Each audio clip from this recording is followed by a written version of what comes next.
from the headquarters of Ramsey Solutions, broadcasting from the Pods Moving and Storage Studios, it's the Ramsey Show, where we help people build wealth, do work that they love, and create actual amazing relationships. Ken Coleman, Ramsey personality, #1 best-selling author, host of the Ken Coleman Show, is my co-host today. You jump in, we'll talk about your life and your money. It's a free call at 888-825-5225. Alexis in Athens, Georgia starts this hour off. Hi, Alexis. How are you? Hi, Dave. I'm good. How are y'all? Better than we deserve. What's up? So I'm 22 years old, and I'll be graduating in May, debt-free, with a bachelor's degree in mathematics. Awesome. For the last 4 years, thank you. For the last 4 years, I've been training to join the Air Force, and I was selected to be a pilot. But last week, I was medically disqualified from the Air Force, and now I don't know what to do with my life. What happened? Can you share? I don't want you to be too, of course, forthcoming, but what's going on? Would this preclude you from flying any plane or just the Air Force? So I'm finding out more details as the weeks go on, since it quite literally was a week ago. Wow. But basically, some medical records from 2012 relating to mental health have disqualified me. Okay. Well, first thing I want to say is I'm sorry, because we can hear When the you were 11 years old? Yes, sir. When I was 11. Wow. Yeah. Are you okay now, from a practical standpoint? Yes, sir, I am. It's been rough, but I kind of am looking at this as almost like a second chance, since I pretty much signed up for this. I'm sorry. when I was I mean, 18. have you recovered from what happened when you were 11? Oh, yes, sir. Yes, sir. Actually, it was a false diagnosis. Oh, my goodness. Okay, so here's the deal, Dave. That it's frustrating and maddening and disappointing, but the good news is you can still fly the friendly skies. It may not be for our military because of who knows what government regulations and are involved here, but you are not disqualified from flying planes. True or false? I don't know, honestly. Well, if it was a false diagnosis, well, I guess my point On is... an 11-year-old child? Yeah, you're not. I'll just tell you. You can get a pilot's license, okay? Right. I don't know. I mean, and number one, we need to go up and you need to go back and clean up your medical records and put some notations in there and so forth, so that if somebody else sees this, they understand the absurdity of it. It sounds like, right? Yes, sir. Okay. But yeah, I think you can be a pilot. I think Ken's right. It's just a matter of, now the path is a little more strenuous, because now you're paying for flying lessons. Right. Ouch. But Ouch. I'm actually not sure if I don't think I want to be a pilot. Okay, so... Now I'm confused. Yeah, I am too. So my main goal with the Air Force was I wanted to be in the Air Force. The job wasn't necessarily the driving force factor. It was being in the Air Force. And now that I've had time to think about, like, basically that dream has been destroyed, and kind of think about my life, I don't think that flying is the end-all, be-all, and what did you want to do in the Air Force? Let's just pull the Air Force aside. What did you want to do? Let's assume that this didn't happen. You get in, you fly, and then you start to make your way up. I'm assuming you had a ladder in mind. What would you be doing in the Air Force, ideally? Yes. So some of the milestones that I wanted to hit along the way was I wanted to be an instructor at the Air Force Academy, and I wanted to teach mathematics. One other goal that I had was to become an astronaut. And okay, so overall, so let's just focus on what we can do. Can't be an astronaut because of the Air Force unless you somehow can appeal this and get this cleaned up. If I were me, I would look at all avenues to try to get this false diagnosis cleaned up, and I would try to appeal. That would be me. I would fight until I cannot fight any longer. Unless you've just decided you no longer really want to be in it. If the Air Force was the goal to instruct in the Air Force, I'd fight. But if you just want to instruct mathematics, you've got all kinds of opportunity to do that. And you could teach at a very high level. You are not limited in your desire to teach, to instruct mathematics, and maybe be involved in aeroscience, but in the private sector. If that was the path, then I would be going as close to that as possible. If I can't be an astronaut, how could I support space and exploration and the science there? I think you have a bright path, and I don't think you're in any way limited to do that. I think the Air Force is obviously a place you had in your mind as a great destination, but you shouldn't be stopped at all. I understand why you're discouraged, but let's get refocused. If you want to fight on the Air Force, great. If you don't, let's move forward. You've got the degree. You're debt-free. You're ready to go. Yeah, there's nothing holding you back here. It's just a radical change of direction, which is emotional as it can be. Mm-hmm. And so, yeah. But I think Ken's right. I would go get the medical records disputed, cleaned up, whatever the process is there, because that may frustrate something else in the future. Who knows? And then just decide, okay, what is it I want to do? What parts of what I was going to do in the Air Force are still appealing? And how can I do those in the marketplace? SpaceX, we've got commercial applications of space exploration out there now that are open to mathematics majors, I'm sure.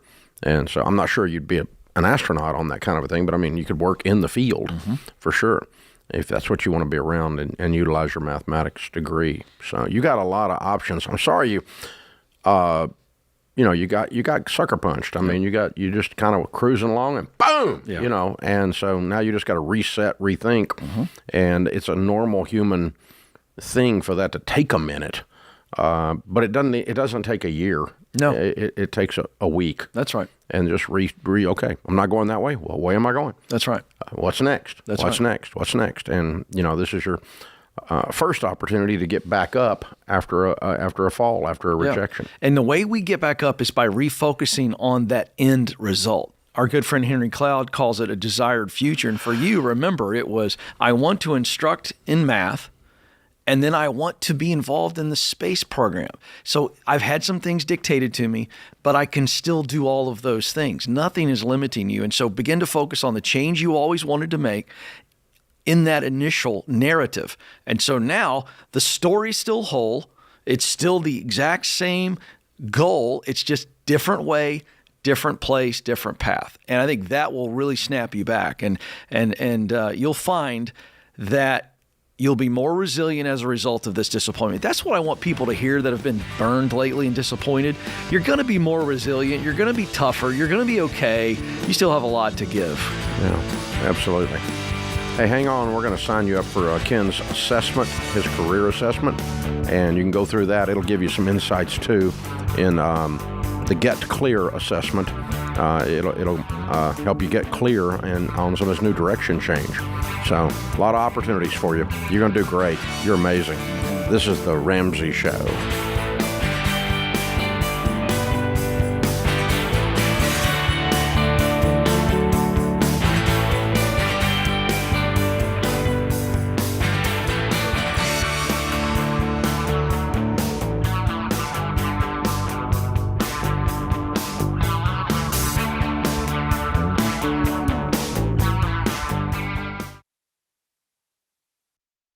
Buying a home is one of the biggest decisions of your life. You need a partner like Churchill Mortgage. Churchill is one of the highest rated lenders in the country, and they're Ramsey trusted because they do what's right for you. Churchill works with you to build a mortgage the Ramsey way, one that doesn't bust your budget, sets you up for financial success, and helps you get out of debt faster. Go to churchillmortgage.com today and get started.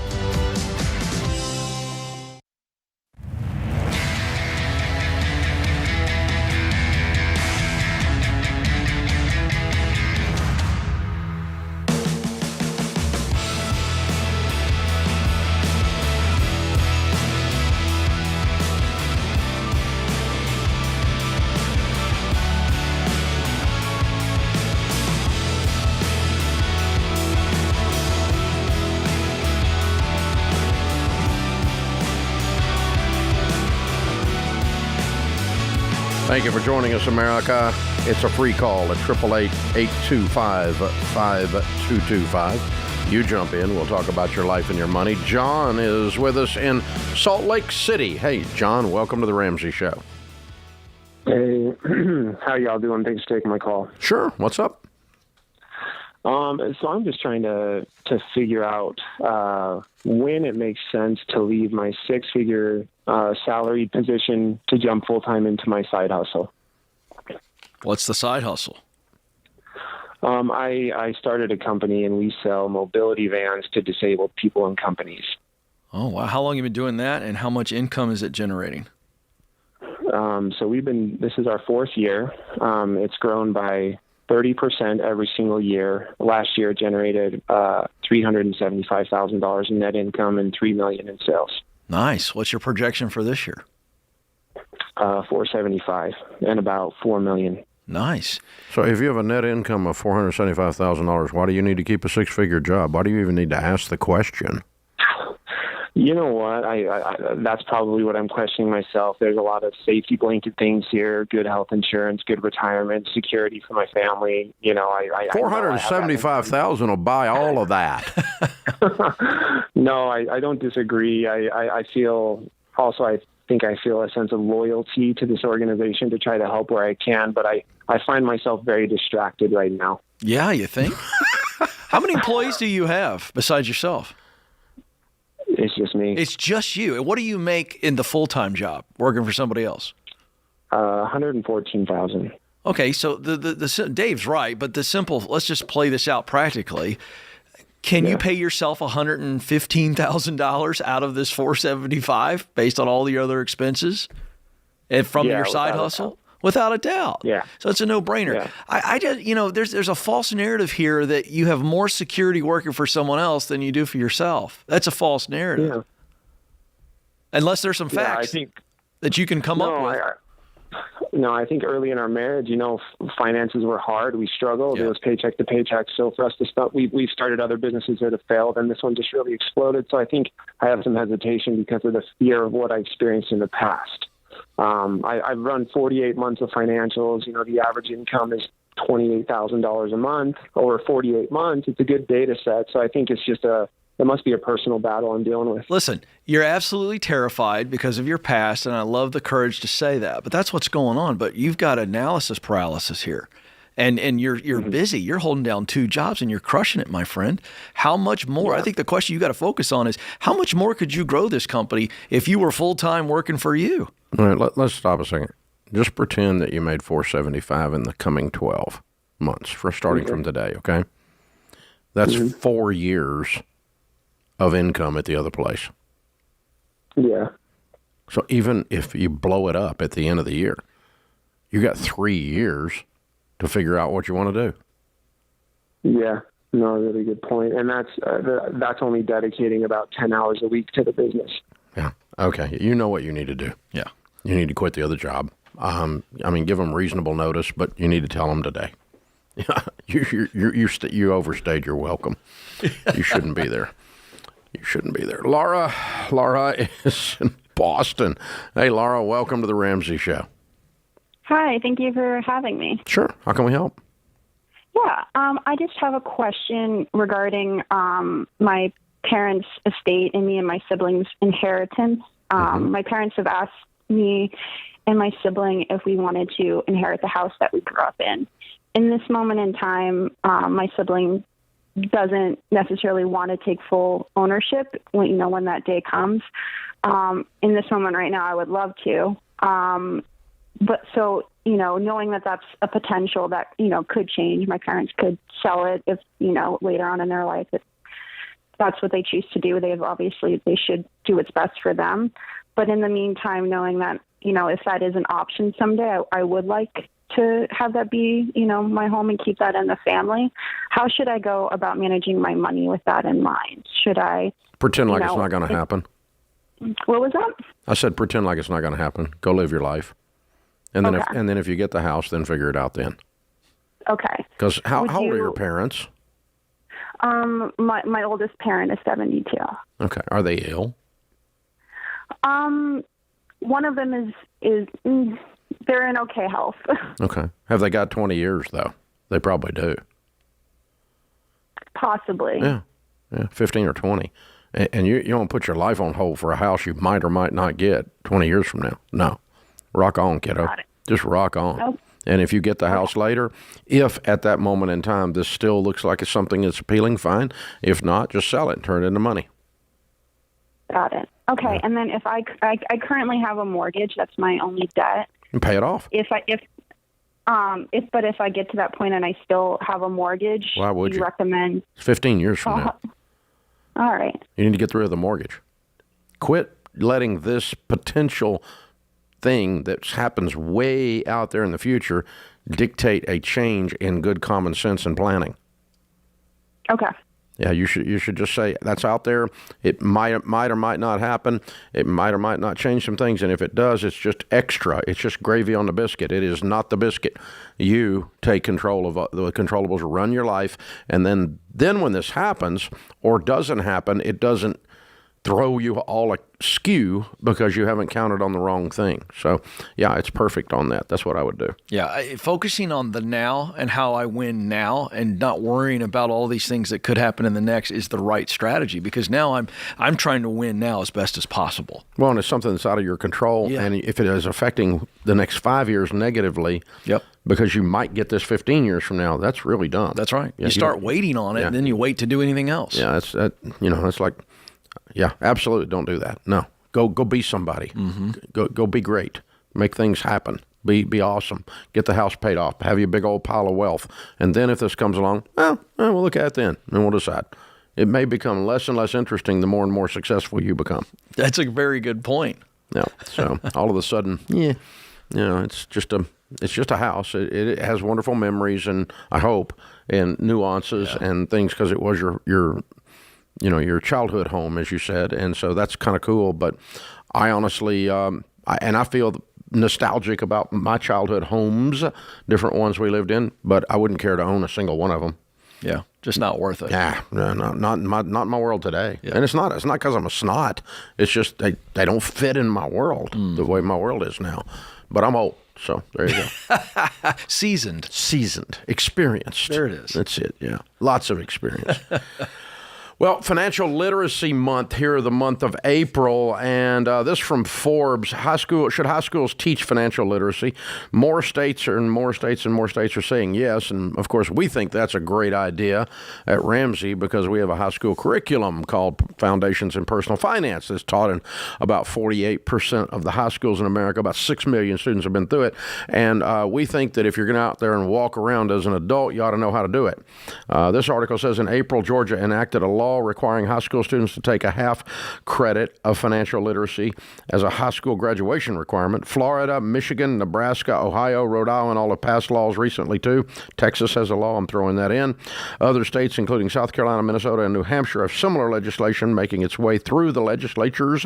Overall, 12 states require or soon will require a standalone financial literacy course as a prerequisite to graduation.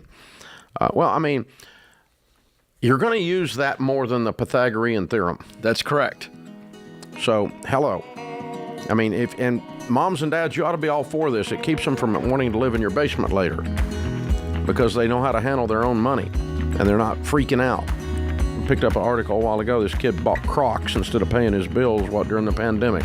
20-something-year-old. Crocs! For God's sakes. Yeah, you need a financial literacy class, for sure. For sure. Crocs! Oh, my God. Even I know not to do that. That's true. I know. They're back. This is The Ramsey Show.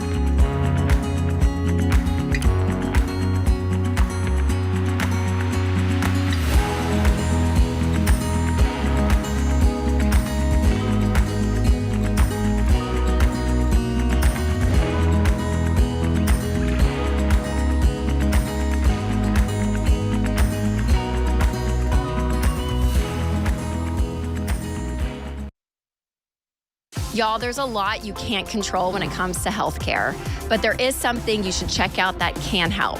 Christian Healthcare Ministries. CHM is not insurance. It is budget-friendly, biblically based health cost sharing. That means a community of members helping share the burden of each other's healthcare costs. They help people just like you in all 50 states. So see if CHM could be right for your family. Learn more today at chministries.org/budget.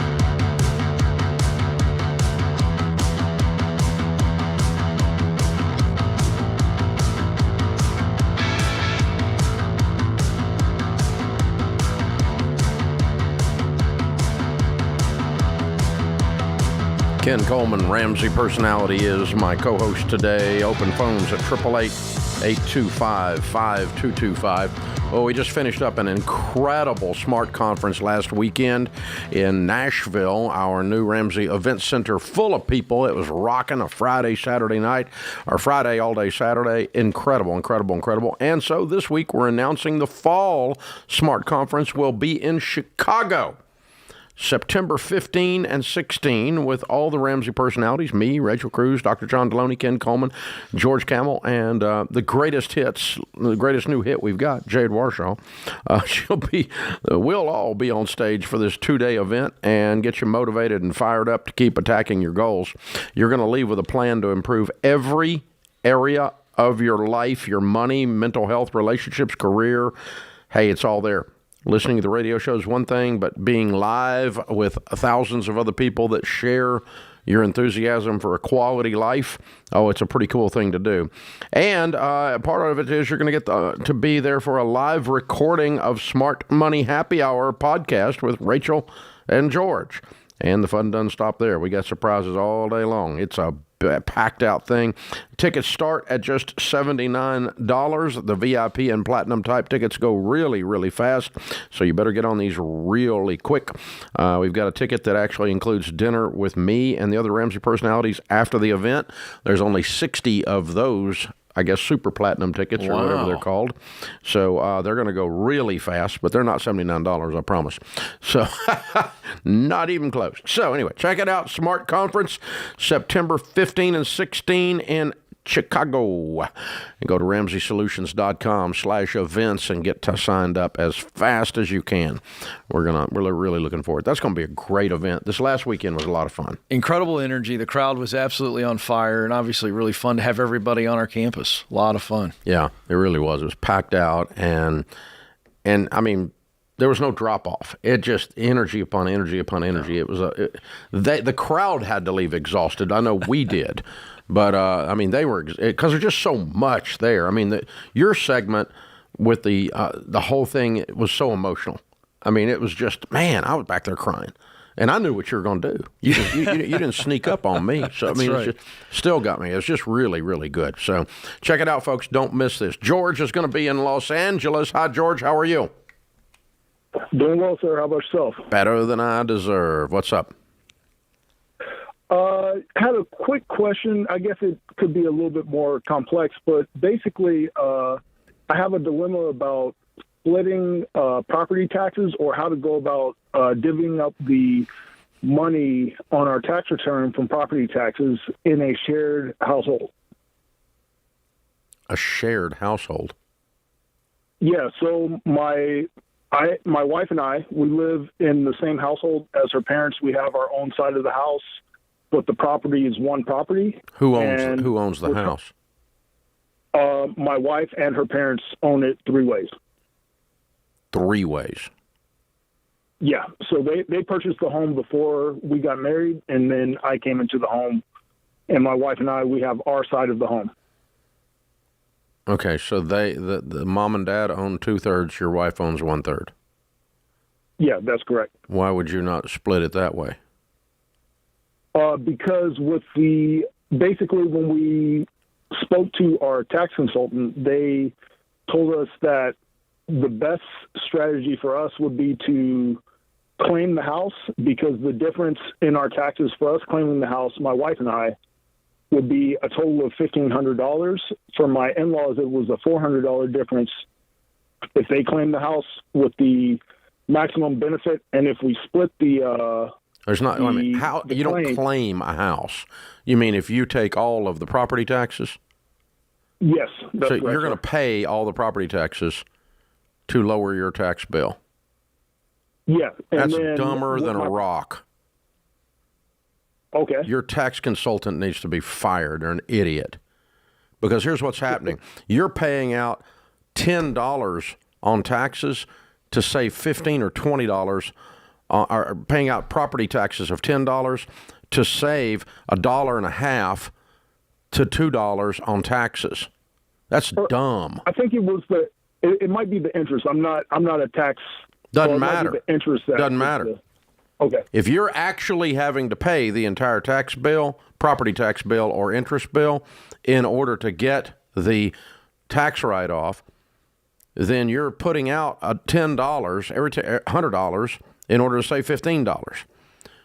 Because you don't save 100 cents on the dollar on a tax deduction, man. Yeah. It lowers your income that is taxable. Yeah. But your tax rate is the only actual savings. So yeah, I bet it does save you, but it also increases the out-of-pocket expenses by 10, 15x in order to save you $1,500. No, thank you. Okay, so you can't claim the interest if you didn't actually pay it. No, we paid the interest, and I guess because my wife is the owner in the home, we can either claim a percentage or the whole interest on our tax return. Did you pay all of the interest? All of the interest was paid. Why? I thought she's only 1/3 owner. Well, between her and her parents, it was paid. Okay, dude, you no kidding. Or they would have foreclosed. Obviously, somebody paid it. But my point is, did her parents pay 2/3 of the interest, and you all pay 1/3 of the interest? Yes or no? Yes. Okay. Then you can't claim the part that they paid. You didn't pay it. Even if you wanted to, you can't. The only way you can pay it is claim it is for you to pay it. Because you get audited, you have to prove you paid it. Again, your tax consultant is apparently a moron. So, yeah, you really need to move on. Number one, a tax consultant tells you to claim something you didn't actually pay. You're going to get hammered because you lied in an audit. Number two, if you did actually pay the whole thing, in order to get the tax break, that's trading $1 for a quarter. You never trade dollars for quarters. And people, that's what tax write-offs are. You're trading always. When you increase your expenses artificially just to have a tax savings, it only saves you a quarter on $1. So you don't do that. So no. Fire your consultant. Yeah, I mean, Dave, you were pretty clear on that one. I don't think I can add any to that. That was pretty good. Okay, so let's go back because people do this crap all the time, particularly you small business people out there. You're the worst, and I love you, but man, you just kill me. So because your stupid CPA will say something like his tax consultant or whatever that is, will say, you need to increase your expenses so you have some write-offs. Well, that's dumb. Right. Okay? You don't increase your expenses. Okay, so I'm going to go spend $10,000 that I don't need to spend that ends up saving me $2,500 on taxes. Yeah. That's just dumb. Yeah. I mean, how do you get a CPA if you're that bad at math? How do you actually pass the test? It's very interesting. Beyond me. You never increase actual cash expenditures on things you don't need. Now, if you need them for your business anyway, or if you're paying the interest anyway, then for God's sakes, take the write-off. But you're probably, George, you're probably not taking the write-off anyway because we've got such high standard deductions now that most people take the standard deduction. They don't do itemized. Mm-hmm. And if you don't do itemized, you're not writing off your property taxes and you're not writing off any interest.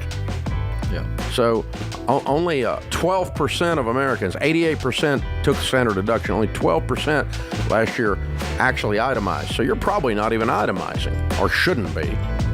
But not mathematically again, because your standard deduction is probably much larger than these other write-offs that we're talking about, so it makes more sense to take the standard deduction.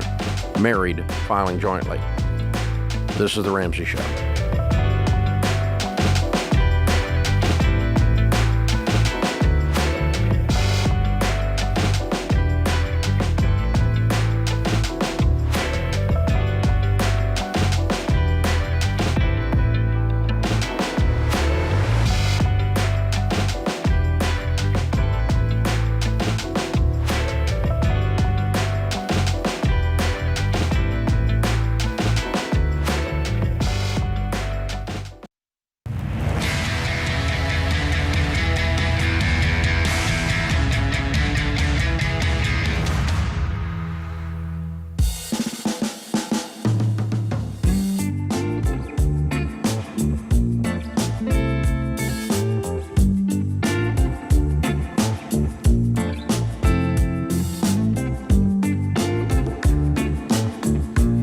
Hey guys, we know a whole bunch of you new are out there. If you want to know more about where you are, how to move forward on the stuff we talk about here all the time, check out the Get Started button at RamseySolutions.com. Go to RamseySolutions.com, click Get Started. It's completely free. We'll walk you through exactly where you are and then what your next steps are, and you'll begin to learn the lingo around here. And, of course, if you're enjoying this show, please follow and subscribe and share the show. Tell people about it. Send a link or click the share button or whatever, however it is you're doing this. Or if you're listening on talk radio, just share the fact that you're doing that. Hey, I'm listening to these Ramsey guys over there, man, and they're on such and such a channel. Tell them where we are. Are you watching on TBN? Tell them where we are. Whatever it is, wherever you are, share, tell people we're here. And that helps us, guys. Leave a 5-star review. That helps us. 1 star is not necessary. Mama said if you hadn't got anything nice to say, don't say anything at all. Joe is with us. Joe is in Akron, Ohio. Hi, Joe. How are you? Good. How are you doing, Dave? Better than I deserve. What's up? Hi. So I have a question. I started listening to you a couple weeks ago, and I have a question that's kind of been on my mind. So my company that I work with has a stock option. So I have a stock allowance that I get. And when I started at my job back in May last year, I had like a big lump sum of like $130K. That'll vest over the next 4 years in the stock of this company that I work for. Mm-hmm. And I don't know what to do with this. So me and my wife, after we started listening to you, we just paid off all of our debts. So we're completely debt free except for our house that we bought last year. Way to go. And we really are just thinking like, we want to get this house paid off. Like we just bought the house last September, but we see this money sitting here, and I don't really like it being an all-in-one stock. Good. And I don't know whether we should put it in mutual funds or whether we should just, as soon as it vests, it's going to vest every quarter for the next 4 years. I'd cash it and put it on the house. Cash that out and put it right towards the house? Yes. It's exactly what I would do. And here's how I know I would do that. Reverse engineer it. And that's called a sunk cost analysis. That'll help you. Okay, reverse engineer it. So if your house, let's just pretend the stock is, you're able to vest and pull out $25,000 of it. Okay, there's an example. Okay, and you were to throw that at the house and reduce your mortgage from, what is your current mortgage? We owe $480,000 on it. Okay, so let's call it $30,000 you cashed out, and you drop your mortgage from $480 down to $450. Okay? Now, reverse engineer that. If I owed $450 on my house, would I go borrow $30,000 more to buy stock in this company? No. Okay? And so by reverse engineering it, the answer becomes very clear what you would do. And nor would you go borrow $30,000 to put it in mutual funds. So, so I'm putting it on the house. I'm getting this house paid off as fast as I can. Congratulations on a great benefit. Big stock options like that when you get signed up is good. Yeah, absolutely. And then to be able to put it on the house, and that creates a ton of momentum. What does that do for someone when in one fell swoop you knock that much off your mortgage payment? That's $130,000 over the next year or a year and a half, or you said 3 years, I think, for it to vest out. But so it is about $30,000, $40,000 a year they're coming out. That's pretty cool. Yeah. And maybe it's going to continue. Yeah. Maybe he'll get some more. Hopefully. I mean, that's great. Hopefully. So it's just found money. Yeah. And we're just all found money. You're on baby step 6, goes at the house, goes at the house, goes at the house. That is the right way to go. Ken, how much of that kind of thing, stock options, are you seeing in the hiring world? Certainly in public companies, if you're on an executive level, junior executive level, and even sometimes on the very large companies. Has it increased in the last 24, 36 months? I don't see any with data. The weirdness in the labor market? I don't see any data that says it's increased. I think it's probably pretty much standard practice. What you might see is it a slight decrease when you've got major public companies that are laying people off, which is very interesting, Dave, because we've seen a lot of news about layoffs, but they're largely tech companies, Salesforce, Meta, which is the Facebook parent company, Google, and they just overhired. And so we're still seeing that people that are getting laid off are getting replaced on average. They're replacing their job within a month. So we still have a very low unemployment rate. March job numbers just came out. We're at 3.5% unemployment. So we don't even have that. No. Because we actually have way more jobs available than we do people. by the millions. So it's a negative unemployment rate. It really is. Technically, if the unemployment rate was properly calculated, that's correct. It's an archaic process that sucks. Yeah. We have about 1.5 jobs available for every person who is filed for unemployment. To your point, the number there. Exactly. So there's plenty of work. Just there's a shortage of labor. America's Labor Crisis, an event you and I are doing with Mike Rowe and with a few other thought leaders, John Deloney, Michael Easter, that did the Comfort Crisis book. We're doing that on May the 4th. You guys need to sign up for that. There's a free live stream on that, and you can get tickets if you want to come sit in the auditorium. Mike's coming in from L.A. with me the day before, and picking him up while I'm out there, and he's going to come in, and so it'll be on the Ramsey event center stage, and then we're going to get the rest of these guys to join us and talk through this America's labor crisis, because hiring for small businesses right now is at a crisis point. That's right. So that's a way to do that for sure. Adam is in Charleston, South Carolina. Hi, Adam. Welcome to the Ramsey Show. Hi, Dave. Thanks for taking my call. Sure. What's up? So my wife and I are babysat millionaires. Good. And we have $1 million, but we're renting right now, and we're trying to decide where to buy and how much house to buy. We recently moved to the Charleston area in the high rent district. We never thought we'd buy a $500,000 house in our life, but now we're contemplating that. So wanted your advice on, if I sell some of the investments we have, I'll probably have to pay the capital gains tax on it. What do you think about how to finance a house purchase for someone in our situation? How old are you? 37. Cool. What's your household income? $200,000. Wow. And how much of the $1 million is it $1 million exactly? And how much of it is non-retirement?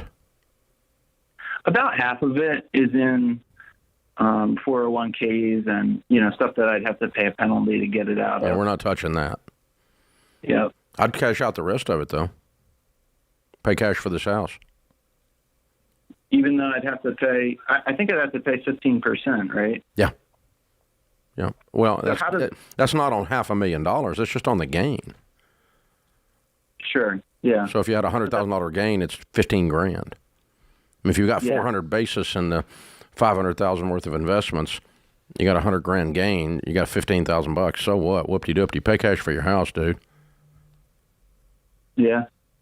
Yeah. You know what? It's weird when people say capital gains, like you and I are having this discussion. My buddies do this too. I catch them all the time.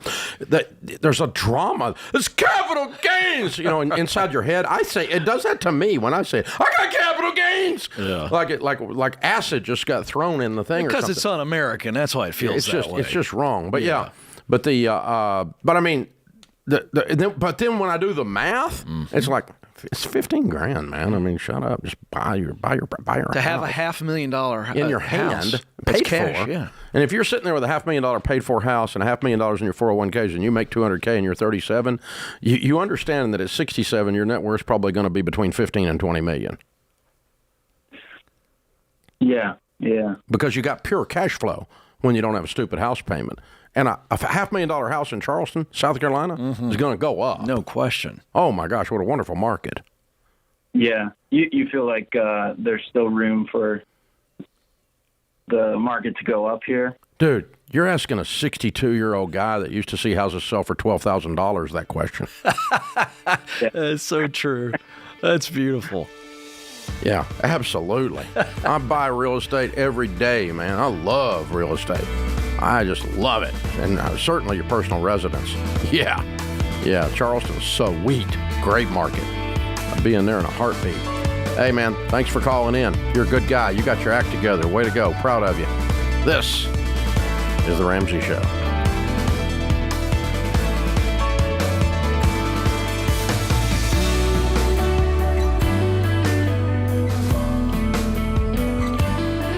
Hey, it's Ken. If you like what you heard in this episode and want to know more about getting started on the Ramsey baby steps, go to RamseySolutions.com and click on the Get Started button. We'll help you figure out the best next step for you based on your specific situation. Again, that's RamseySolutions.com and click Get Started.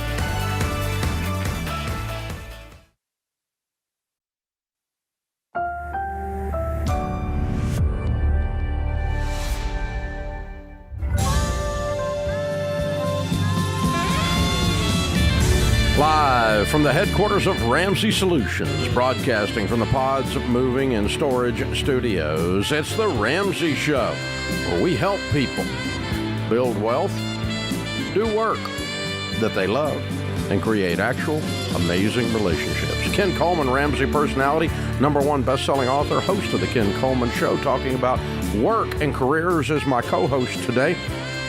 We're taking your calls at 888-825-5225. That's 888-825-5225. Allison is with us in Seattle. Hi, Allison. Welcome to the Ramsey Show. Hi, Dave. Thanks for taking my call. I appreciate it. Sure. What's up? I just have a question for you. I'm a long-time listener. We've listened for about 10 years. And I just am curious about your own personal story. When you went through bankruptcy, it seems like, if I understand correctly, you became a millionaire pretty quickly after that. Or if I'm incorrect, maybe I'm incorrect on that. But I just am wondering, how did you do that? It seems so slow to pay off our mortgage. And so I'm a little bit discouraged. Like, I see all these young kids on YouTube, doing all of these, I don't know, investment type things where they're like buying duplexes, living in half of it. I forget what that's called, but Stupid. I'm just curious. It just seems so slow. Okay. No, it was about 10 years for us. 10 years? We filed bankruptcy in 1988. It was probably about 98 or even the year 2000, somewhere in there, before we hit $1 million net worth. I guess I've never gone back and looked at it, but it's somewhere like that. It wasn't that fast. What do you make? What's your household income? About $105,000. Okay. And how has that increased over the last 10 years? Quite a bit. I mean, okay. My husband, I think he started around 65, maybe. Yeah. Okay. And so you have just your home left to pay off? Yeah, it's probably worth market value, right around $700, and we owe about $99 on it. Okay. All right. But we don't have any intention of selling it, so. Yeah, I didn't want you to sell it. I just was asking what was going on. Okay, so you got a $700,000 piece of net worth there, and you've also got, surely you've been saving for retirement through that time, right? Yeah, we do the 15% in a 401k and Roth IRAs. Yeah, and how much is in there? I don't know. I haven't checked that for a while. Oh, roughly. Maybe 200, 150, 200. So maybe you're a millionaire and you just made $100,000 max. That's pretty good. Well, I don't know about that.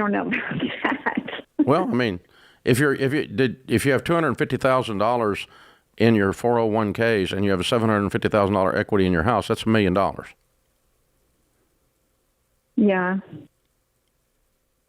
Yeah, I guess maybe. Yeah.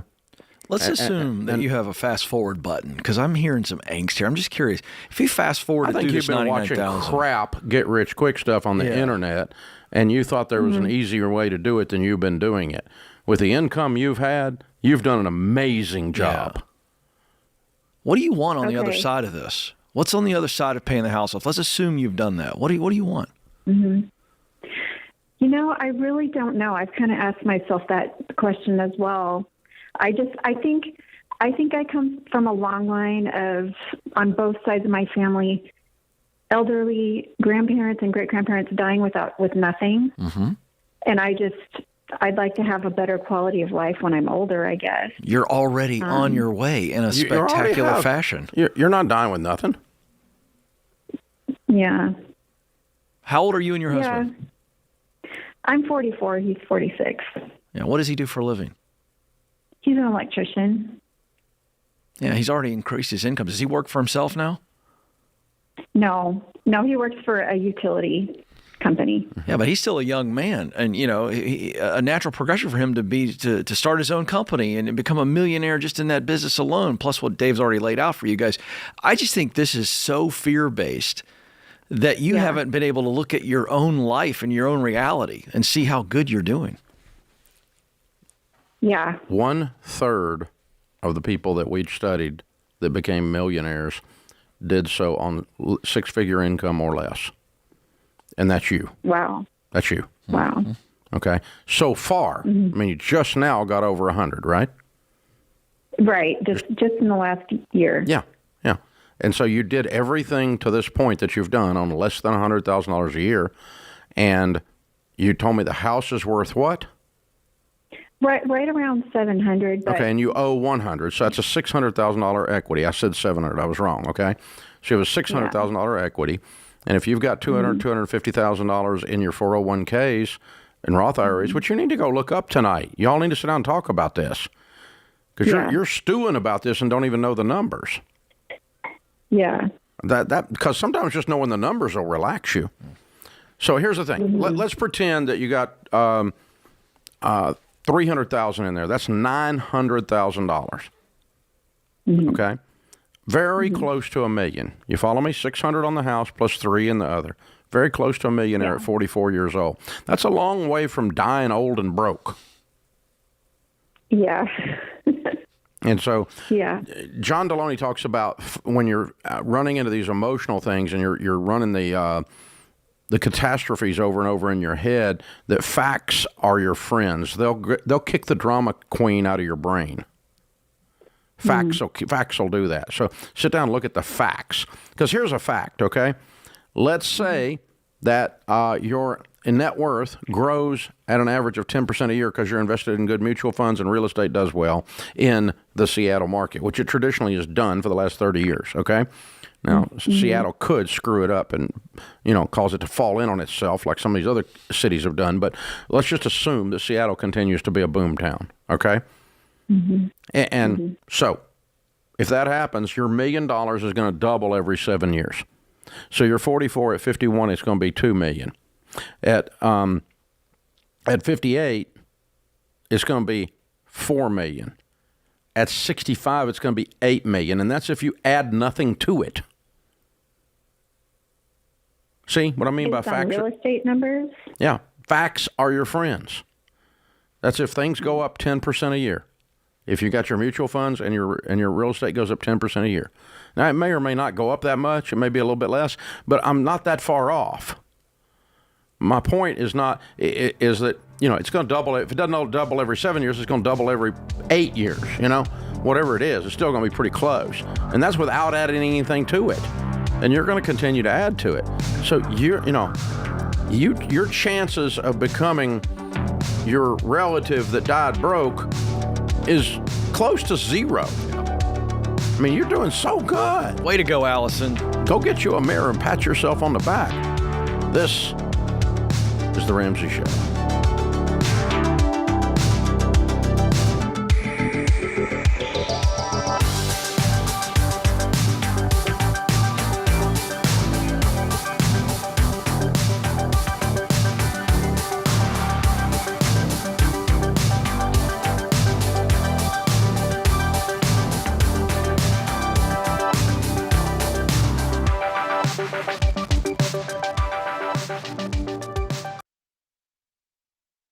If you're like most people, your home is your most valuable asset. And when you want to make improvements, it can feel like everything costs too much or takes too long. But something as simple as custom window coverings from Blinds.com can completely change your space and add value to your home. We've recommended Blinds.com for over a decade, so you know you can trust them. From blinds, drapes, and shutters to motorized shades, they make it easy and affordable to upgrade your entire home, and their team is ready to help with everything from design consultation to measuring and installation.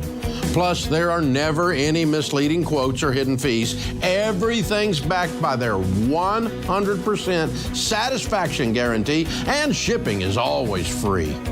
See why Blinds.com is the #1 online retailer of custom window coverings. Go to Blinds.com now and save 45% off selected products. Visit Blinds.com today for more info.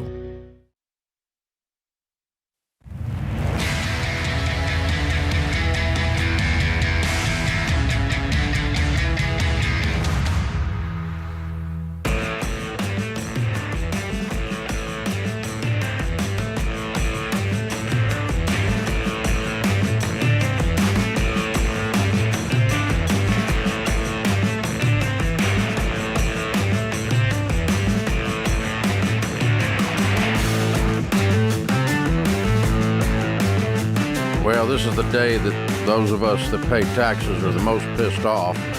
It's tax day, America.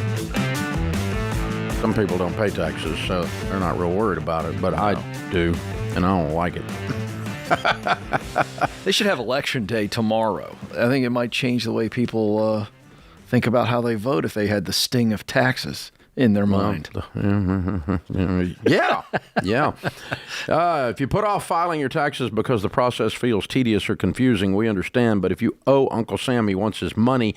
And if you don't file today, you can get hit with extra penalties and interest on top of what you owe. Failure to file is a problem. Don't do this. Get filing.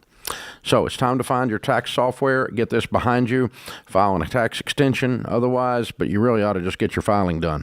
Most of you, it's just like a term paper. You've been putting it off and kicking the can down the road. If you want to do it the quick, easy way, you got an easy return. It's not super complicated. Just use Ramsey Smart Tax. It's inexpensive. It's quick. And that'd be our professional recommendation. And it's not just because it's got our name on it. It makes the process really, really simple. You'll save up to 70% on that when you switch from other tax software. And we won't try to sell you credit cards and other things like TurboTax will. And did I sneeze? I thought you did. Yeah, I thought the cough button, you missed it. Something there, yeah. Okay. And also, if you want a tax professional, we've got the endorsed local providers. If you've got a complicated return, click on ELP for taxes. We'll help you. Just go to RamseySolutions.com/SmartTax. Today is the day. Oh, my gosh. All right. Sway is with us in Kansas City. Hi, Sway. How are you? Hey, Dave. How you doing today? Thank you for taking my call. Sure. What's up? So I'm currently in baby step number 2. I have roughly $66,500 in debt. 21,000 of that is a vehicle. I make about 40,000. What do you do for a living? I drive a dumpster truck. I do lawn waste, I pick up lawn waste, like leaves and grass clippings. Okay. What's your question? Currently, with the way it's set up, it'll take me about 5 years to get out of this hole. You got a $21,000 car. What's the rest of your debt? $36,000 was because I decided to do an IT technical program here in Kansas City to try and essentially supplement the income that I lost after my divorce. And I really messed up that opportunity at the time. And since I started listening to your show, I actually took some accountability and some responsibility for the mistakes I made. And I asked him if I could resit the coursework. And I'm on a wait list because that was kind of the only thing I could think of on how I could really make more money. So quick follow-up question. We'll get to the money stuff. You signed up, paid a lot of money for this IT tech course. You didn't finish. Is that what I'm understanding? Correct. So you don't have the certification that you were paying for, but you've paid in full. Correct. Okay. But they're going to let you go back through. We hope. Yes? We hope, yes. Cool. And what are you studying in tech? What are you doing? Can you repeat that, sir? What are you studying at IT at the technical school? IT security. Awesome. Well, that's going to increase your income, my friend, which will help us get out of debt really fast if you apply yourself. That's kind of the goal. And I was considering going to your show in Kansas City this week, because I'm not really passionate though about IT tech, but I've listened to enough shows to where this could kind of be my short term. It could be short term strategy. Yeah. Well, we'll take care of you. Probably going to beat dumpster truck. Yeah. When we're done, I'll give you 2 tickets to my event Thursday night, the breakthrough event in Kansas City at Union Station. We'll help you with that. But let's tackle the rest of this money stuff. And I'm hoping they'll give you the credit or allow you to take that course, my friend. I'd fight hard for that. Thank you. I'm really hoping. I'm hoping to know by Friday if I make the wait list or not. Otherwise, my mom says, all things happen, in God's time. And so, do you have family? You got small kids, a wife, or anything? You got a divorce. I'm divorced. I have 2 small kids. I have a 9-year-old who will turn 10 on the 24th, and I have a 4-year-old daughter. Here's why I ask: whatever time that you have when you don't have parental rights or whatever, you've got to be working more than just this truck. Right now, while we're waiting on this technical thing to fix up, we've got side work, side economy is blowing up right now where you can go and make an additional big chunk of change every month and get some momentum, my friend, to work the baby steps. You ought to be working like crazy when you're not with those kids. And honestly, I am. I was doing, and that's kind of one of the things, because my car's not fuel efficient. I was doing Uber Eats and DoorDash, both of them, and I was only making maybe 100, 150. So let's not do that. Let's go work in a warehouse. Let's go do late night grocery. I mean, my friend, the hourly wages. Do you have any technical skills at all as far as the tech part goes?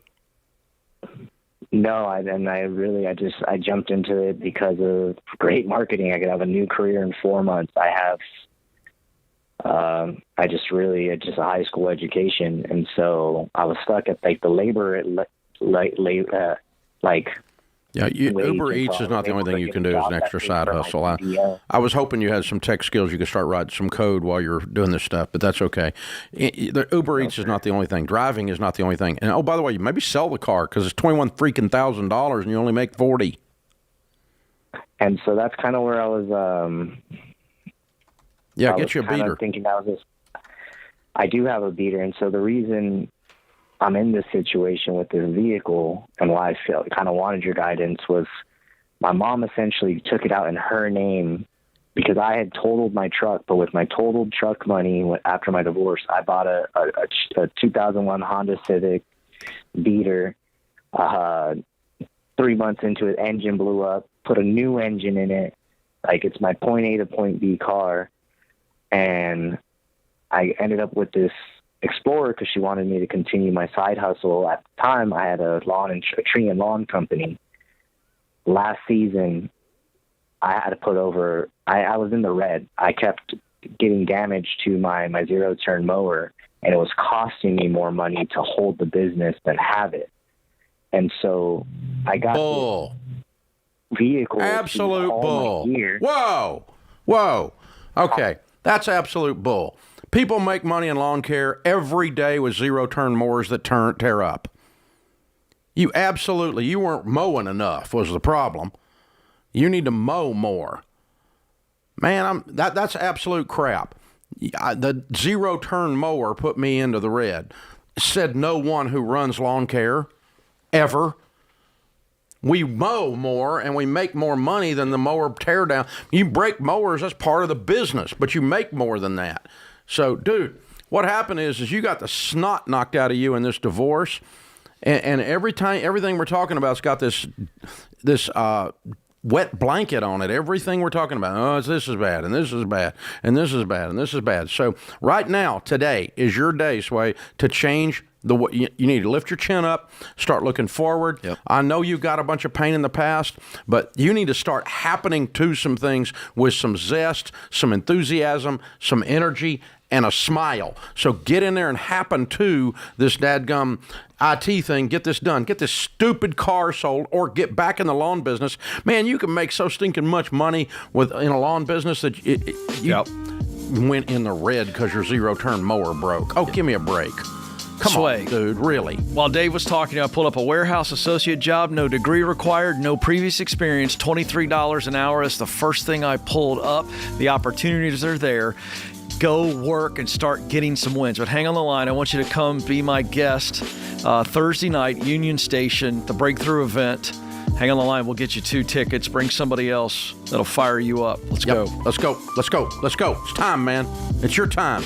It's your time right now. Go. Get it. This is The Ramsey Show.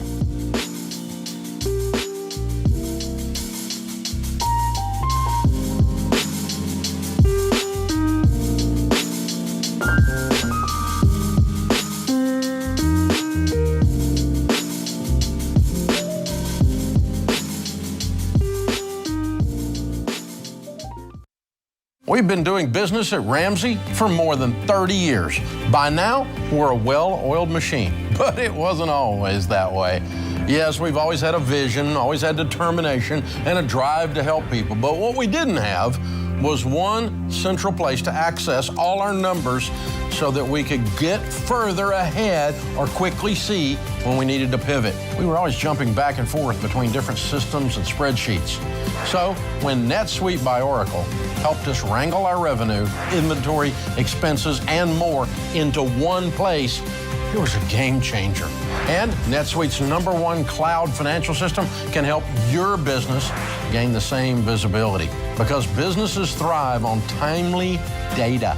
And NetSuite's real-time analytics can help your business have immediate access to your numbers daily, so you always know where you stand and you can move quickly.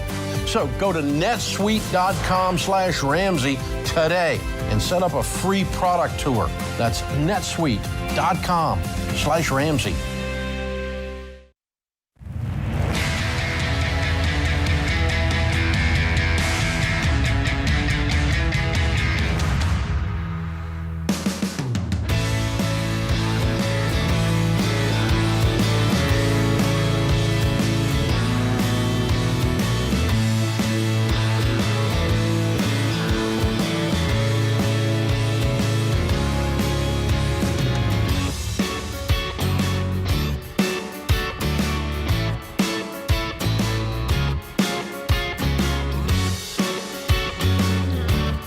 Ken Coleman, Ramsey Personality, is my co-host today. Open phones at 888-825-5225.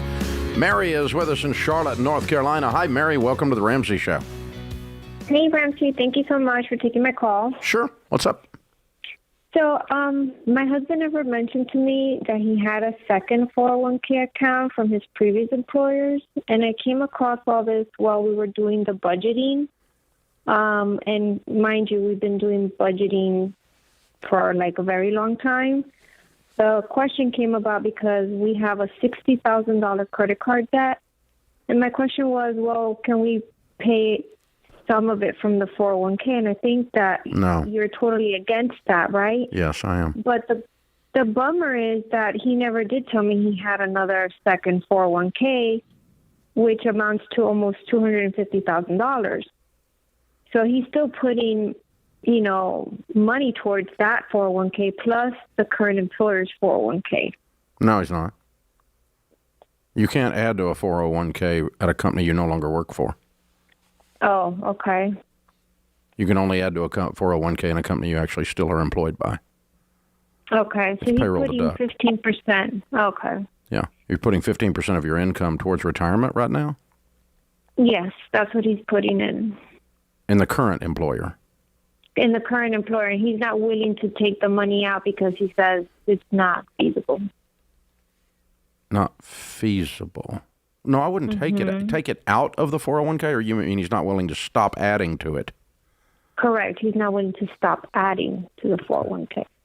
Well, what's not feasible is the fact you people still have $65,000 in credit card debt. That's straight up stupid. Right. I agree with you, 100%. Well, so his statement is asinine. I'm going to keep putting money in this while we overspend over here and never reduce our credit card debt. That's dumb. So we were making the accounts and trying to figure out how much more are you going to be losing. So he's putting in $800, and his company matches up to the you guys are not. You guys are not in agreement on what your goals are. Okay. You need to sit down and decide what we're going to do with our money. And if you're going to follow the Ramsey plan of getting out of debt so that you can become wealthy faster, then you would stop your 401k contributions temporarily while you attack this. But y'all have been playing footsie with this. He sort of kind of goes over here to the side, does whatever the flip he wants to do. You go over here and try to clean up his mess on the other side. Y'all aren't working together. You're working against each other. You're not going to get this money stuff straightened out as long as you do that. I sit down and I tell him, look, this is what's going on. No, that's not how it works. You don't get to tell him anything. We have to decide together that we want to follow a path to become wealthy. And he's not even listening, no matter what you tell him. You're just sound like Charlie Brown's teacher in the background. Wah, wah, wah, wah, wah, wah, wah, wah, wah. That's what it sounds like to him, because he's not even on board. He's just tolerating this thing that you're doing. So the two of you need to sit down and say, together, what are we going to do? Honey, I need your help with this. I need you to come alongside me so that we can get out of debt, so we can become very wealthy. Because what we've been doing for the past several years has gotten us to where we are, and where we are sucks. And I'm kind of tired of this sucking stuff. And I wish you would get tired of it too, and we could work together on this. But right now, you feel like you're trying to drag him, and you're getting increasingly disgusted with him, and he probably is tired of hearing you nag. Yeah. Yep. Am I missing something? Right. No, sir. Yeah. So I think this is a marriage communication thing. The Bible says where there is no vision, the people perish. Y'all don't have a vision for where you want to go together. Like if Sharon and I decide we're going to go on a trip and, I don't know, we're going to go to Florida, okay? Then we decide together that we're going to Florida. Otherwise, I got to duct tape her and throw her in the back seat and take her to Florida. And that's a problem. It's problematic. It's called kidnapping. So, it just doesn't work. So we have to talk about, do we both want to go to Florida? Yeah. Then we can talk about what's the fastest way to get to Florida. Are we going to buy airline tickets, or are we going to get our little butt in the car and drive down there? You can get all kinds of methodologies once you both agree on the goal together. But if I want to go to Florida, she don't want to go to Florida, I end up in Florida by myself. Mm-hmm. Yeah. And Mary, I would just mention this credit card debt. I would mention what it feels like, as Dave touched on, but I would introduce some numbers to the conversation. This is what we're paying every month in credit card debt, and this is the interest they're charging us. And appeal to his sense of money. Yeah. I'm scared. Share your fears. I'm scared this is not working. And when I get scared, I get mad, and then I start nagging you, and I'm tired of being a nag. I don't want to do this, and I'm tired of you not listening to me, too. We got to get on the same stinking page here, man. This matters. Yeah. And then you all decide together what you're going to do, and that way you're not pulling in different directions and set a vision for where you want to go. That's what's missing here, is you're trying to do all these Ramsey tactical things that we teach, and both of you are not doing it. Yeah, I was going to ask you, as we listen to this story, he's looking at it, we presume, he's going, well, I don't want to give up that retirement money to try to pay off debt. And I think it needs to be a complete switch of, it's not just about that, my friend. It's about what happens if you pay off that debt. You get on the other side of that, and all those credit card payments now turn into the baby step plan. It's like he's so focused on stopping, he doesn't want to stop investing in his 401k that he's missing everything else. Well, I mean, you're sitting with credit card debt making, paying 18% on it. You can't think that's a good 20-year plan. Exactly. No one logically can go, oh, that's a wonderful plan. Let's just keep doing it. It's more like, I hate that it's over there, but I just don't hate it enough to do anything about it yet. Right. You got to hate it. You got to get sick and tired of being sick and tired and bust it in the mouth. And that's when that's when things start moving, man. Nothing moves unless it's shoved. And so you get sick and tired of being, you have that I've had it moment, and then you're willing to do whatever it takes to get there. That's when you start moving stuff around in your life, particularly money stuff. It's exactly how it works. Mickey is with us in Jacksonville, Florida. Hi, Mickey. Welcome to the Ramsey Show. Hi, Dave. Hi, Ken. Thanks for taking my phone call. I appreciate it. Sure. I just have a quick question. So for the last 5 years, my husband has kind of been feeling a call to pastoral ministry. And we're in baby step 2 currently, we're leaving baby step 2. And we were trying to figure out if there was a way for both of us to go back to school debt-free. I don't know what your thoughts are on that. He's currently an aircraft mechanic, and he's thinking about making that, just following the path he feels like God has on his life. And I don't know what your thoughts are. What's your path? Because you said both of us. So I'm a stay-at-home mom primarily, but I do work part-time for about 10 to 20 hours a week, just depending on the week. Yeah, but why do you think you need to go back to school, or why do you want to go? So I was wanting to go back to school to get my degree in family and marital Christian counseling to help support his ministry. And then he would go back to school for pastoral ministry, but then it would also, allow some room for income in the case that he does decide that he needs to stop being an aircraft mechanic altogether, if that makes sense. He can't decide that because y'all don't have any food if he does. You have to have food. Yeah. So pastoral ministry is going to be a part-time gig, and you can, guess what? You can start at a church tomorrow. You don't have to have a seminary degree to do that. Yeah. Right. Some denominations require that, but most don't. So you can start volunteering at your local church. Now, I suspect you both already are, aren't you? We are. Good. So let's find a way, a path into pastoral ministry that does not involve $250,000 worth of seminary degree when you're an aircraft mechanic trying to feed 2 kids. That's right. And besides grants and scholarships, you're going to have to save, which means be patient. You both may not be able to go to college in the same season. You're not. You don't have any money. It's not happening. You're broken in debt. So you're going to have to lay out a game plan that gets you there gradually and incrementally.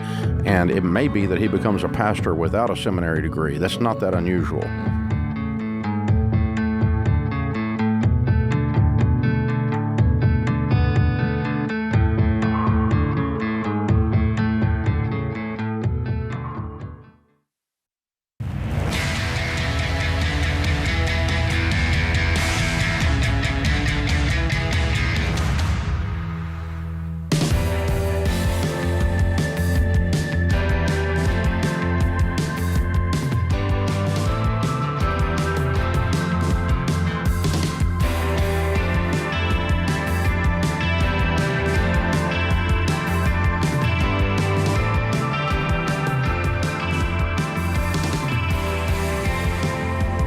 Open phones this hour, 888-825-5225. So the folks at Fox News, Ken, contacted us a couple weeks ago and said there's an article in The Hill showing that up to 50% of American families are paying their adult children's bills to a tune of an average of $1,482 a month. Wow.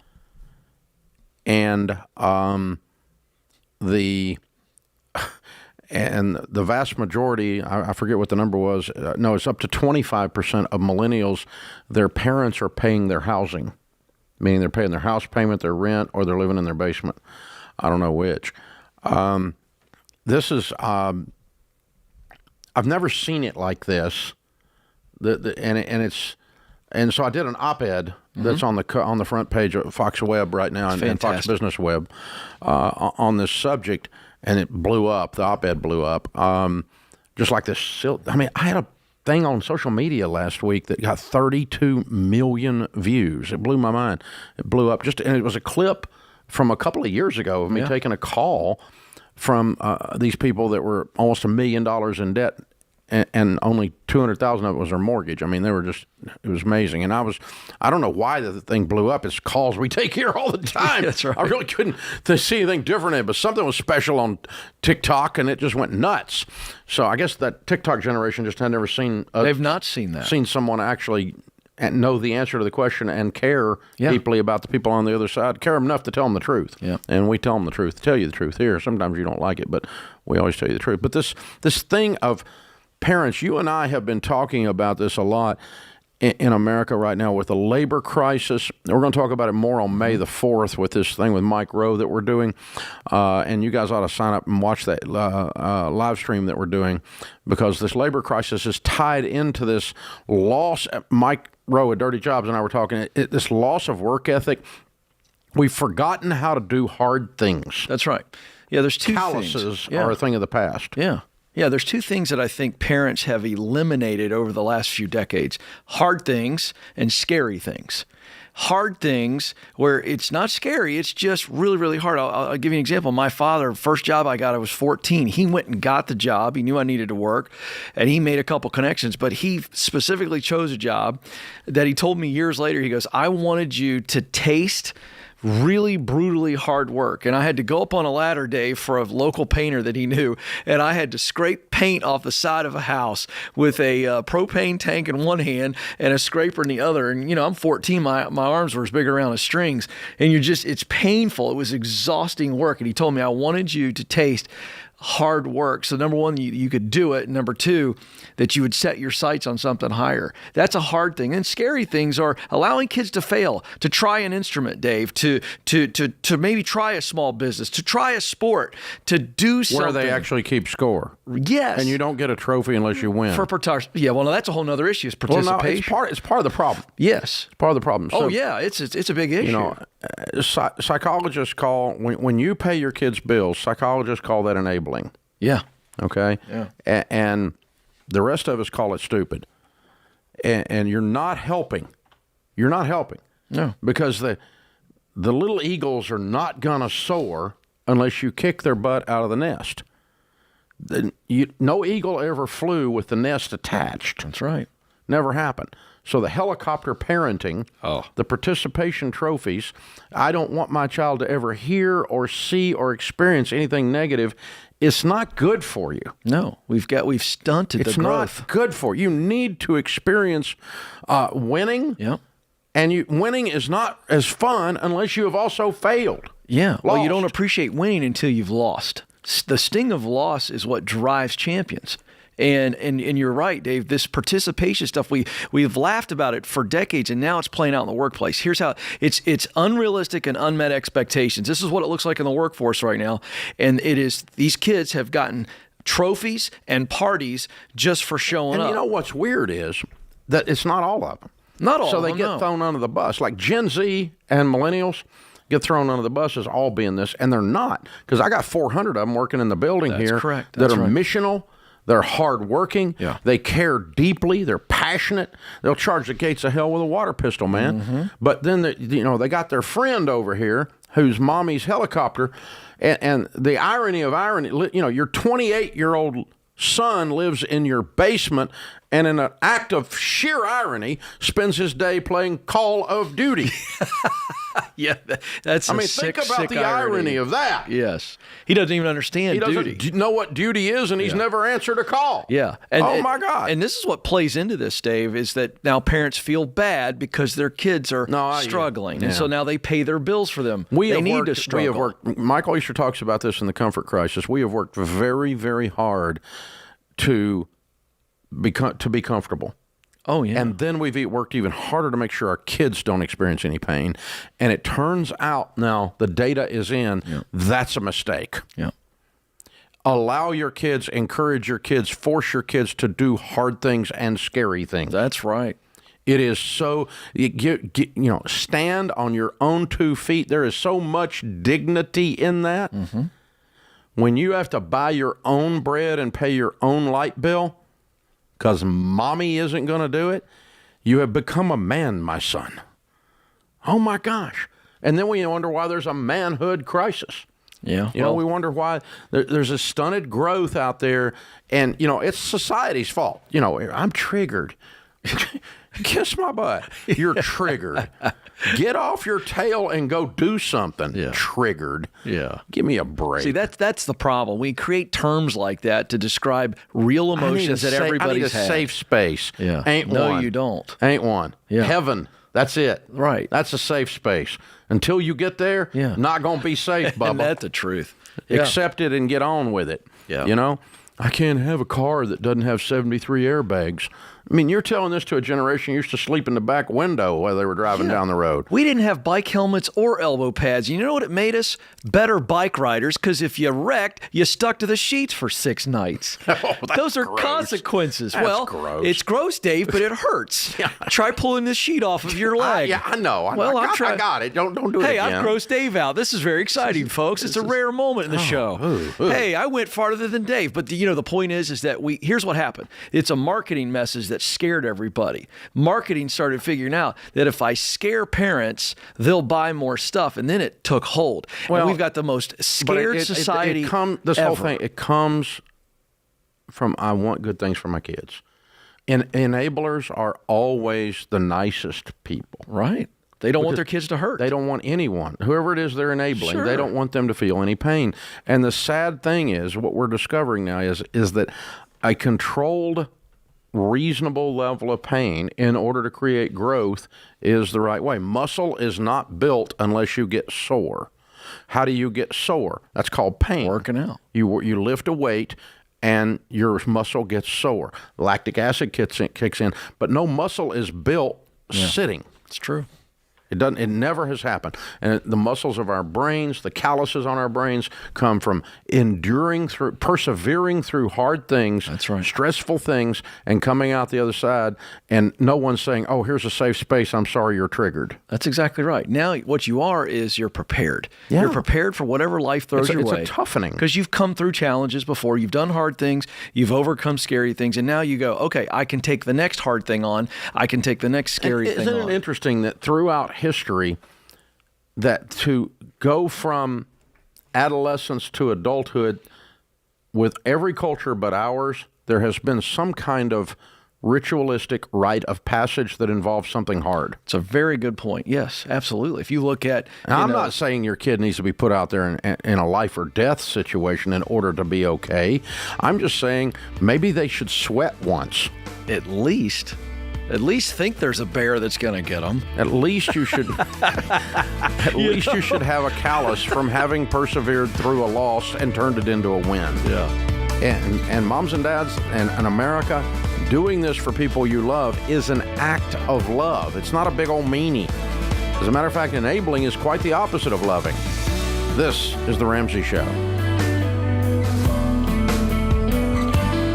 Dave here. You can find all of our shows with the Ramsey Network app on your smartphone. It's the only place to listen to the entire back catalog of episodes. Download the Ramsey Network app in your favorite app store today.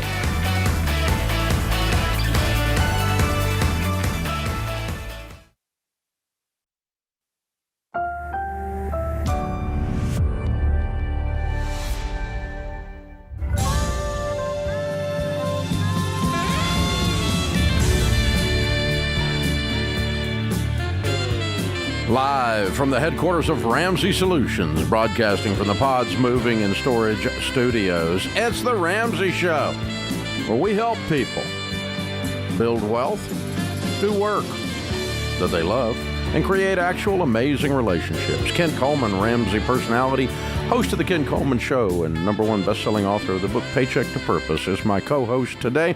The phone number here is 888-825-5225. Naomi is in Oklahoma City. Hi, Naomi. Welcome to The Ramsey Show. Hi, thanks for having me. I'm excited. Good to have you. How can we help? So I work for my dad's company, and he's growing. His company's growing. Just opened up a 3rd location, and I have the opportunity to really be able to choose what I want to do within the company, and I just need help making that decision on what direction to go. What kind of business?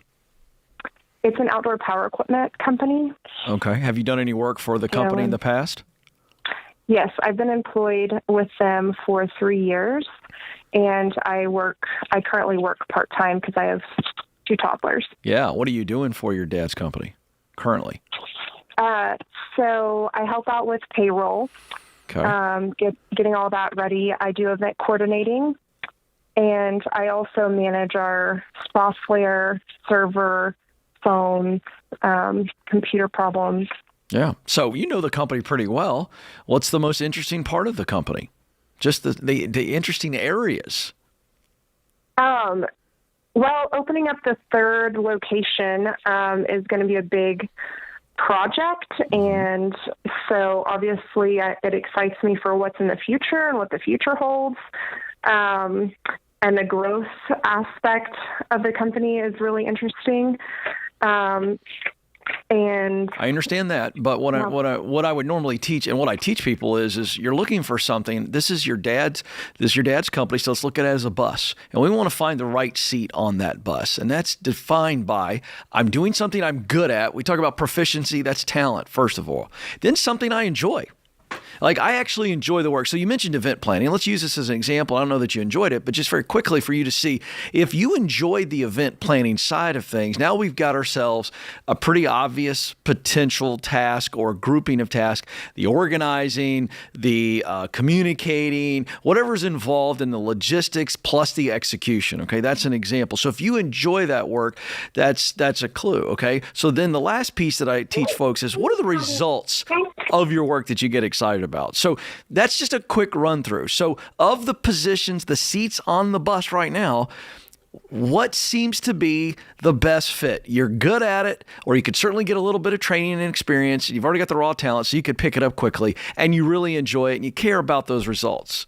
What's available? What's out there? What could you create? What comes to mind? I mean, with the event coordinator, I like a little bit of everything I do except for the IT stuff. Like, I know I want nothing to do with printers and phones. Great. So we cross that off the list, right? So you're not going to be in IT. We like event coordinating. What else? And I like the aspect of working with people and providing them with benefits and interacting with our employees. Yeah. Well, listen, if I was your dad in this situation and you were my daughter and we were talking through this, I would let you test out a few roles. That's what I would do. I don't think you have to pick it right now. I think you go, okay, I do enjoy the event planning, but in this type of company, you're not doing that all day, every day. Am I correct? As it would be a full-time job, probably a year to 2 years from now, for sure. Great. So let's try and test out some other things within the company, knowing you like the event planning part. And once the event planning part in a year or two becomes a full-time gig, you've experienced enough within the company, you've tried enough things. Even if you don't do the job, you're talking to people who perform those roles. This is just simple, basic research level, like you would do a book report in high school or college. You see it, you ask questions, you dive in and try it, and then you pick. And you may end up creating your own position, but I think that's what you do. Don't overthink it. Just test some things out and talk it through. Naomi, there's a difference between this company's growing or opening a new location. That's just describing the bus. Mm-hmm. What you're looking for is to start describing a seat on the bus. Is the bus a nice bus? Yes. Would you like to be on it? Yes. Now you've got to find a seat. Mm-hmm. And so it's no longer about, oh, they're growing, they're opening another location. That's just describing the bus. You need to find a seat on the bus. Mm-hmm. And that's what you are going to be doing that adds value to the organization, that it helps the organization in some way greater than it costs the organization. Because if a company does not make more on employees than they cost, you go broke. And so and that includes the owner being an employee, and so your dad just can't give you a position just because it's fun. It's got to add more value to the organization than you cost. And so Ken's right. Some trial runs at some of these seats would be a really good plan. Really good plan. Hey, hang on. We're going to send you the Get Clear assessment that Ken and our team here built on helping you figure out what it is you love doing, because you're still kind of, right now you've been a jack of all trades, a master of none. Yep. You kind of were a catch-all position, and that does give you good visibility into these other positions, but you really need to hone in on you, not on what the company needs. What is it you love? Mm-hmm. What is it's going to ring your bell and get you going? And so just hang on, and Austin will pick up and we'll get you that Get Clear assessment. And by the way, folks, you can get that assessment at the Ramsey Solutions.com store. It only takes how long to take it? It takes about 15 to 18 minutes. And it's like $30 or something. Oh, it's $30, and it reveals those three things: what I'm good at, what I enjoy, and what results motivate me. That becomes the awareness to be able to identify a seat. Once you have the awareness, what happens is you go, oh, I see it. I didn't see it before. It's like the financial clear path in the baby steps. People go, I know there's got to be a way, but once we describe the baby steps, you begin to see there's a clear path. Oh, wait a second, I could do it. And that's what this assessment does. It allows you to get a self-awareness test and go, oh, I'm good at this. I enjoy this type of work. And these results of work motivate me. And that's it's really a simple but profound awareness test. And that's what she has to figure out, because now she's looking for that seat to be able to do that. It's absolutely vital in family business to not take a position. Boy, that's true. Just because family wants you to be working there. Mm-hmm. You've got to be doing something that lights your fire and that they get a return on investment on. And so, because otherwise it's going to be you're going to be a strain organizationally inside the place. And what does that do to the family because of that? It demoralizes the team because it's nepotism, and it puts a strain on Thanksgiving dinner because dad feels like he's just carrying you.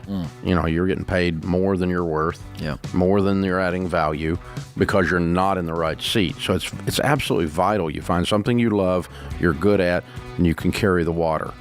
This is The Ramsey Show.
If you've been in the market for a new home for a while, last year's interest rate hikes might have put the brakes on your plans. This year, rates have bounced around some. They're still higher than they've been in a long time. It's really frustrating. But here's the deal. If you're financially ready to buy, higher interest rates don't have to keep you from buying the home. Not when you work with a good real estate agent you can trust and gives you advice based on your local market, your financial situation. If rates come down, you can always refinance. So you're not stuck in it. Higher interest rates means higher mortgage payments, no kidding. So you need to make a bigger down payment and maybe even go to a less expensive house, make it all work out for now.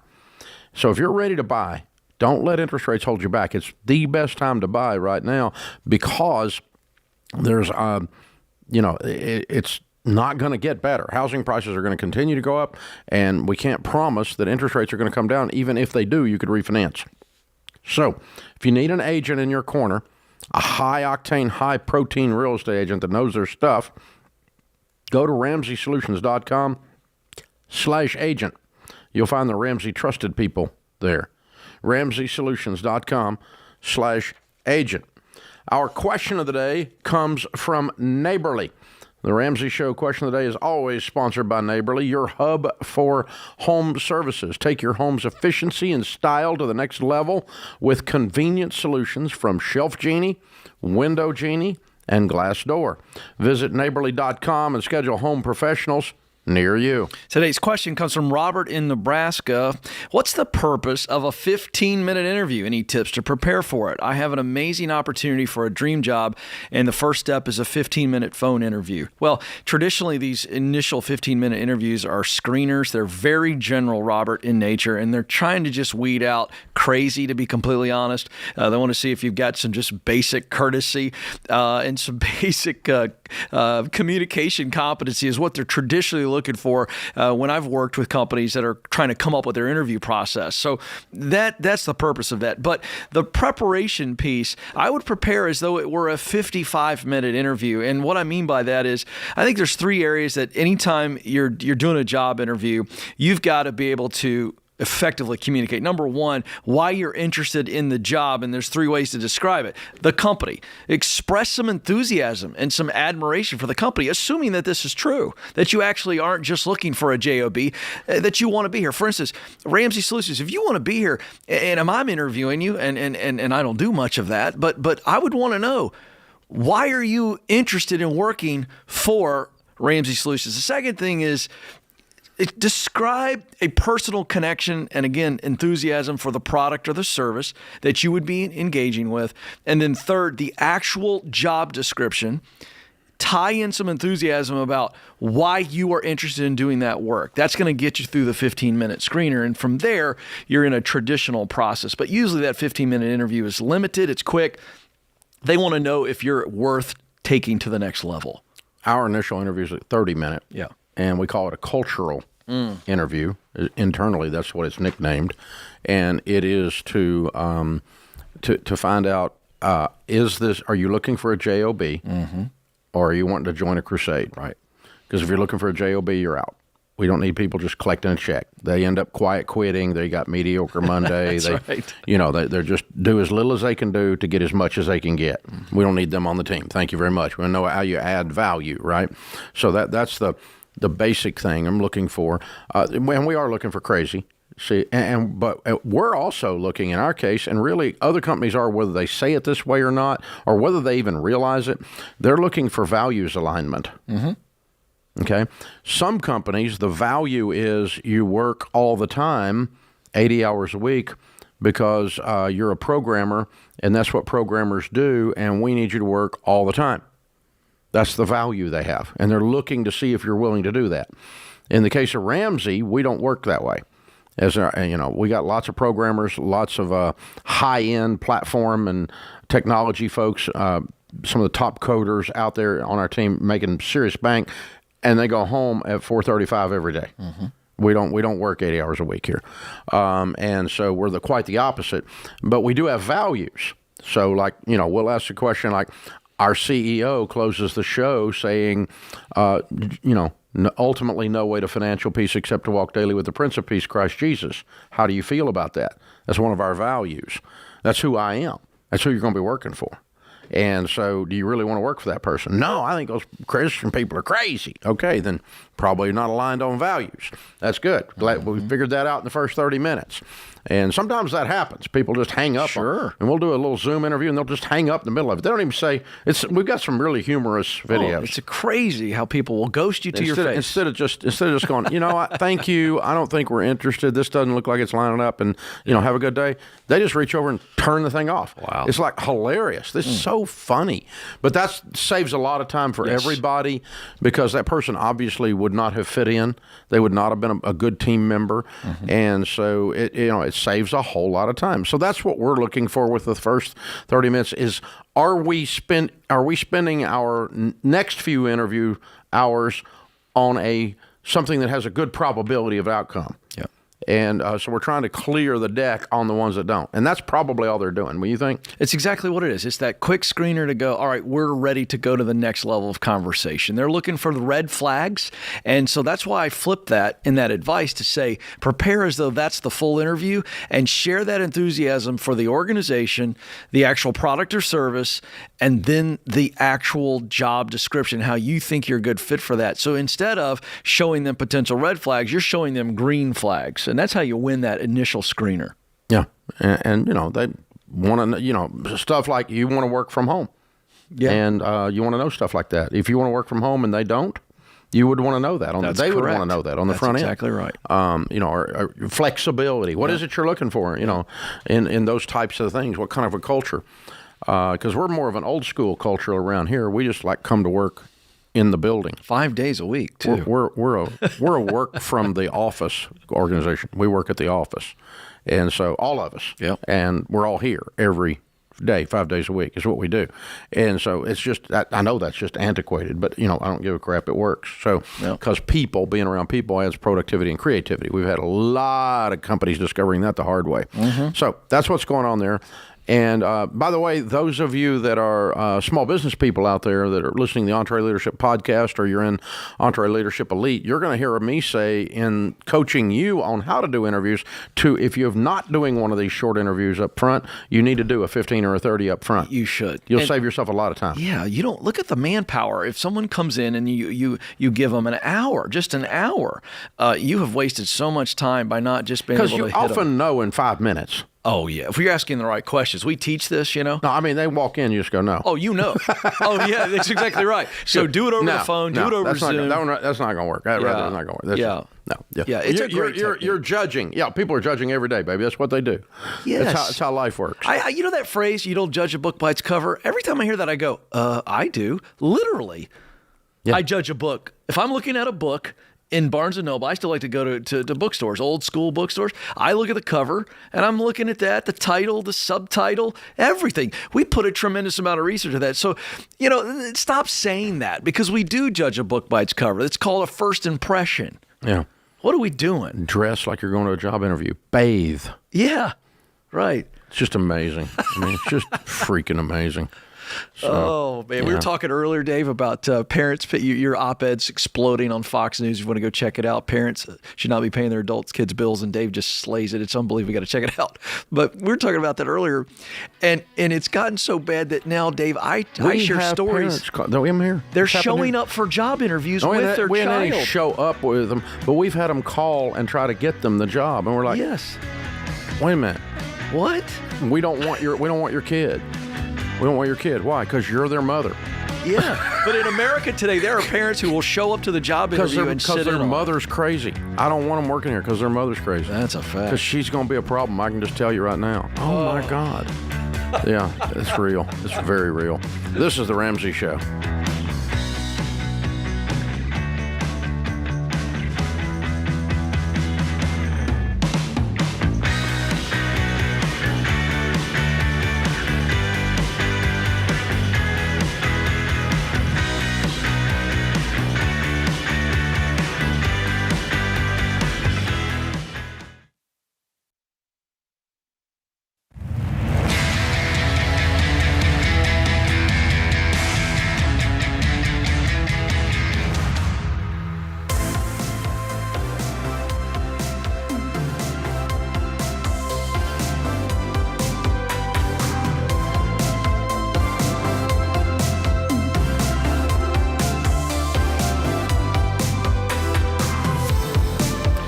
Ken Coleman, Ramsey Personality, is my co-host today.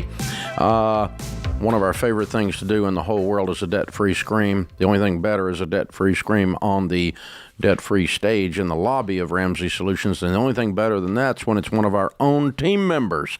So absolutely. Taylor and Melanie McMurray are out here. Hey, guys, how are you? Hey, we're great. How are you? Congratulations. Thank you so much. Well done. Now, Taylor, how long have you been here? Just shy of 2 years, about a year and a half. All right, and you're on the Smart Dollar team. Yes, sir. And what do you do on the Smart Dollar team? So I'm an account executive on the Smart Dollar team. Essentially, Smart Dollar is a benefit that employers can purchase for their employees that help them do what we did, which is, get on a budget, pay off debt, and ultimately build wealth. So you could tell the company that's considering this for their HR that you did it. Yeah, exactly. There you go. Hello. Yeah. There's that. Yeah. How much debt did you guys pay off? We paid off $132,850. Way to go. And how long did this take? 25 months. Okay. And I won't ask your income because all your teammates are standing around. It's fair. And that would be a little bit awkward and unfair. But yeah, way to go. What kind of debt was the 133? So 122 of it was student loans, and then just shy of 11,000 was a vehicle loan. Okay. All right. Very cool. And you started this about a year before you came on here then? Yes, sir. Okay, cool. How long y'all been married? We got married September of last year, so. Yeah. Oh, just recently? Mm-hmm. Okay. Yeah, it's been like 8 months. So you started this before you guys got married then? Yes. Okay, Yep. All right, cool. So Melanie, you come into the marriage with no debt? Correct. Yep. She's smart. Yeah. Yeah. Yeah. Well, you're smart. You married her. That's exactly right. She does have poor judgment, but we'll let her pass on that. Yeah. My wife does too. So does Sharon while we're at it. Hey, that's a good sign when you make that deal, right? You close the deal. Definitely outshot my coverage. Yeah, there it is. Yeah. So what is it like? You marry this guy and he's got debt. You don't have debt. And he's got a plan. Yeah. And when did the conversation happen? I mean, this goes back about 7 years ago when we first started dating. Wow. He wasn't, closed off to telling me about his debt. And so once that was revealed, I was finishing up college and I graduated debt-free, which I didn't really understand the weight of that and how big of a blessing that was until I met Taylor, and I could see the stress he was under. And so I knew about Dave just from growing up in church, but I had never taken a class. So I asked for FPU for Christmas and took him with me, and I'll let him tell you a little bit about that experience. That in itself was interesting because, one, I had no idea who you were, and two, I did not want any help in figuring out how to pay off the debt. I was weirdly comfortable being super anxious and kind of depressed around my finances because that just became normal, right? Yeah. And so the caveat to that as well is actually selling whole life insurance. And so as soon as I'm going through FPU and you're talking through the whole life section, I'm like, I'm not going to listen to this guy. Are you kidding me? So your name became a curse word to me essentially for about 4 years. And the kicker of the whole thing was I had paid off about $11,000 worth of student loan debt after taking financial peace, and I made a dumb mistake and bought an $11,000 vehicle right before COVID hit. And so that was kind of the wake-up moment of I have no job to really go sell anymore to be able to pay off this debt, and I literally put myself right back in the same position. I might as well listen to this guy that's helped 25 million people pay off debt and put down my pride. And so that's kind of where the whole entire plan started. Yeah, living in California at the time, COVID completely shut everything down. So in 2020, I didn't really make any money to actually start this program. And so once 21 came around, I just decided I'm gonna go out and do this thing. I had actually watched the reset, the financial reset that we had live in 21. And that was kind of the wake up moment of I really need to do this thing, and I really want to marry this girl, and it's not going to happen in California if I'm not going out and paying off this debt. And anyways, the path led me here. Didn't stay in California, and I'm super, super grateful for it. So Very cool. Very cool. Well, congratulations, man. Thank you. So what do you tell people the key to getting out of debt is now that you did it? Because really you've been game on here for just a short period of time. Yeah. Yep. I mean, definitely the budget, like most people say, but I would say even for us, the paycheck planner part of every dollar is really helpful because you put a number somewhere, but then you see how it's sectioned out throughout the month, and that really helps you to stay on point. And then having obviously a community around you. I listen to the show every day for years on end just to feel like I had a hug, and support around me each day. Yeah, absolutely. I mean, and to add that as well, just having someone in your corner, someone like Melanie for me was huge. She never really gave up on me, even when I wasn't bought into this platform. And so when I finally did get on board, and she was that extra motivation that I needed each day when this thing got hard, because it's difficult. It sucks. Paying off debt is not fun. And having her on my side, having really good friends, and then obviously, like she mentioned, sticking to the budget and listening into the show is super key. Yeah. You not only bought into the plan, you came to work here. Oh my gosh! That's over the top. You went 180 degrees from whole life. Yeah.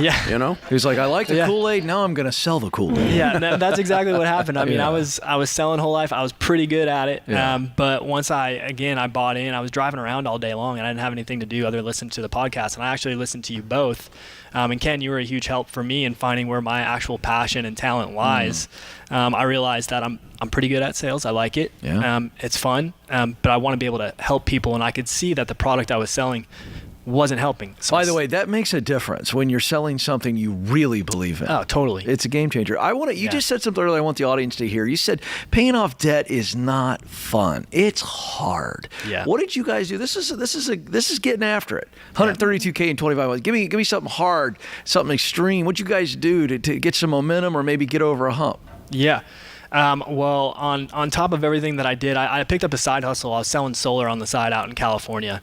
And when I wasn't selling solar, I was driving for DoorDash. And when I wasn't driving for DoorDash, I was just literally trying to purchase the cheapest amount of groceries I could buy. Literally rice and beans without killing myself. So it was truly all in. You're working hard and cutting. Yep, exactly. Yeah. Rice and beans without the beans. Yeah. My gosh. Way to go, you guys. Yeah. Proud of you. Thank you so much. Proud of you. Your team's proud of you. So how hard is it to be working on a get-out-of-debt plan while you're selling Smart Dollar and you've got all these people around you? I mean, that's either got to be unbelievably supportive or unbelievably shaming. Thankfully the shaming was very little. So the support, though, has been insane. I mean, having the amount of people that I had in my corner coming to work here, I realized that when I applied, but I didn't actually know how much support we were going to get and how deep these friendships were going to become and how big of cheerleaders they would be. Yeah. And I'm super grateful for everybody that's here watching right now. Yeah, there's 100 of them gathered around here. They need to get back to work. But this is good. Yeah. It's wonderful. We have Way a permission to go, slip. You two. Yeah. Way to go. Very proud of you. Sharp couple. I'm honored you're on the team and Thank you. Honored you're doing what you're doing with Smart Dollar. It's good work you're doing. So very proud of you. All right, Taylor and Melanie from right here in Franklin on the Ramsey team. $133,000 paid off in 25 months of student loans and car. Count it down. Let's hear a debt-free scream. 3, 2, 1. We're debt-free!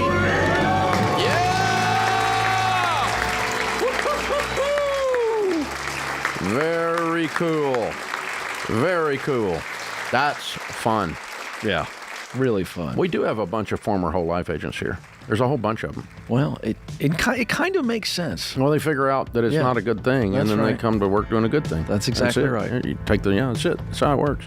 Sharp people, man. Yeah, awesome. I'm telling you, I got a building full of these millennials and Gen Zs, and they're amazing. They're wonderful. He's a crusader. That's what we're talking about. That's exactly what I'm talking about right there. This is The Ramsey Show.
Our scripture of the day, Proverbs 11:25, a generous person will prosper. Whoever refreshes others will be refreshed. Henry Ford said, a business absolutely devoted to service will have only one worry about profits. They will be embarrassingly large. It's a great statement. I have never heard that from him. I haven't either. That is so good. Feels like something you would say. I love it. Yeah, that's good. I wish I had. Emma is in Philadelphia. Hi, Emma. Welcome to the Ramsey Show. Hey, Dave. How are you? Better than I deserve. How can we help? Good. Thanks for taking my call. Sure. My question pertains to my husband and I feeling overwhelmed by our mortgage payment and just wanting your advice on the best path forward. Okay. How much is your mortgage payment? So some context. We purchased a home this past summer, and then my husband was then unexpectedly laid off, conveniently the week after we closed, and was unemployed for 8 months thereafter. He recently did find a new job, but now makes a bit less than what he was making when we were going through the house hunting process. So we are just kind of feeling that payment a little bit more than we'd like to. Right now, our mortgage represents. What did he used to make at the old job? Roughly $150. What does he make now? We're about $90. Why such a pay cut? It was just really challenging to find, a new role this time around. So that's weird because there's a shortage of labor. What's he do? in sales. So I should preface, he does have the ability to make up to that. It's just, taking a more conservative approach to it. 90 is the only kind of guaranteed income. So is it a base or is it, okay, so the base is 90. Correct. How long has he been in the new position? About a month. Okay. All right. So why do you not believe he's going to make more than base? It's just an extremely young company. So I think the future outlook is a little bit more uncertain than I think he would have liked. So, okay, so let me ask this, because if he was on the phone with me, I'd go, when you sat down and took this job and they told you at a 90 base, what projections did they give you? He should have an idea what his potential is beyond 90, does he not? Even if it's a young company, then what is he expected to make in year one? 90, so 180. Okay. So they're projecting that in his first year, he can make $180,000. Correct. Okay. He was making 150. So I don't understand. Where's the pinch? The pinch is because you're extrapolating 90 as your future. Yes. And that's just not true, though. That's if he sells nothing. He sucks if he makes 90. Yeah, I guess I just like to take the more risk. You're not taking. You're taking an absolutely mythological stance. It's not just conservative. Okay. It's just not right. Mm-hmm. It's wrong. Because I mean, the chances of him being there 6 months from now and making zero sales is zero. They're going to fire him if he makes zero sales. Yeah. Or he's going to quit because they suck so bad he can't sell their stuff and go get a better sales job. So 90 is not really your future. Zero could be your future, but 90 is not your future. No. So, I mean, this has got to go really sideways for him to make much less than he made at the other job. So what's happened is this 8-month dry spell scared the crap out of you, girl. I don't blame you, by the way. Mm-hmm. I'd have been scared too. So you're kind of walking, you're emotionally wrung out from this horrible process y'all been through for the last year. This has not been a good year, right? Correct. And if you're not careful, you let that cloud your actual analysis of the future based on the wounds of the past. That's what I think I'm hearing. So I think you're okay. I don't even know what your house payment is yet, and I think you're okay. Because I'm doing that based on the fact that you were okay with him making 150. Y'all were going to be okay, right? Before he got laid off. You bought the house. Were your ratios off then? Yeah. Well, the ratio, it is off. It was off at 150? Based on the 90, plus my income. So. Okay. He made 150 when you bought the house. Were your ratios off then? No. You were a little bit over 30% then. Okay. Yes. Okay. So if you bought too much house then you would sell the house because you bought too much house, but not because of all the job stuff he's been through. You just made a mistake before he got laid off. Being laid off only accentuated that. But now he has the opportunity to make even more, 90 plus 90, than he did before, which might solve your ratio problem. So I think you got a pinch right now because you've been through 8 months of hell, but not because of where you're going in the next 9 months. So I think the next 9 months is going to tell you if you got to sell the house or not. You don't know today because you don't have, if he makes 180, would you agree with me? You don't have to sell the house? Correct. Okay. That would, And so if he's tracking for that 6 to 9 months from now, if he's tracking towards 180, if the trend lines are going that way, then we just keep the house. If the trend lines are he looks like he's going to lose his job because he can't sell it because the company's young and sucks, or he's bad at it, or whatever it is, and he's going to make 90, then we probably do need to sell this house. Okay. You follow me? So let's get out there a little bit further. Let's see how this job works out, and that will tell you if you can afford the house or not. But the last 8 months doesn't tell you if you can afford the house or not. Only the next 8. Yeah, and I think for him, encourage him, but I hope he's in a mental place to say, I don't like that feeling. I've got a new opportunity. It may have been hard getting here, but I'm going to sell my absolute fanny off, and we're going to make up ground. Yeah. Make up ground that we lost in the last 8 months. Absolutely. And get this done. I mean, it's a motivator for me if I'm in his shoes. It would be, absolutely. I don't want to feel that again. Yeah. But Emma, you need to count on 0 or 150 to 180. 90 is really not a possibility because 90 means failure, which is going to result in 0. That's where we're going to end up there. So you're not being conservative. You're just not being factual when you do that with yourself. You've told yourself I'm being conservative. No, you're not. You're just wrong. Right. And we see this a lot. I've done it. We've all done it. We go to the worst case scenario, and then we try to frame everything from the worst possible case. Here's what's interesting. She came on, and in the way her mind is working, he took a pay cut. Right. And then we find out he's got a chance to make more money. Yeah.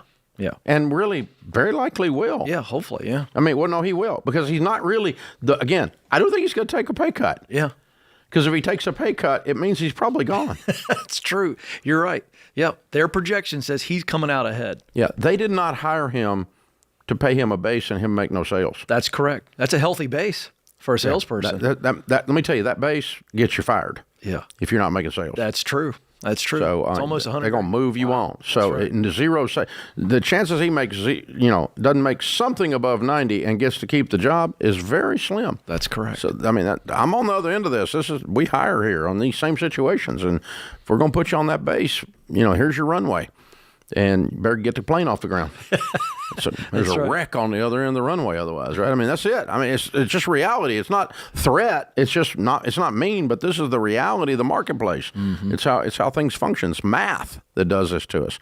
So, hey, really good question. I'm sorry for what y'all been through. That was painful for you, but don't let that pain cloud the way you're doing your critical thinking on this, because I think you got a lot brighter future than you feel like you do right now. That's what it sounds like to us. Good question. Good job to the guys in the booth, Austin, Ben, James, Zach, Andrew. Good job, Ken Coleman. That puts this hour of the Ramsey Show in the books. We'll be back with you before you know it. In the meantime, remember, there's ultimately only one way to financial peace, and that's to walk daily with the Prince of Peace, Christ Jesus.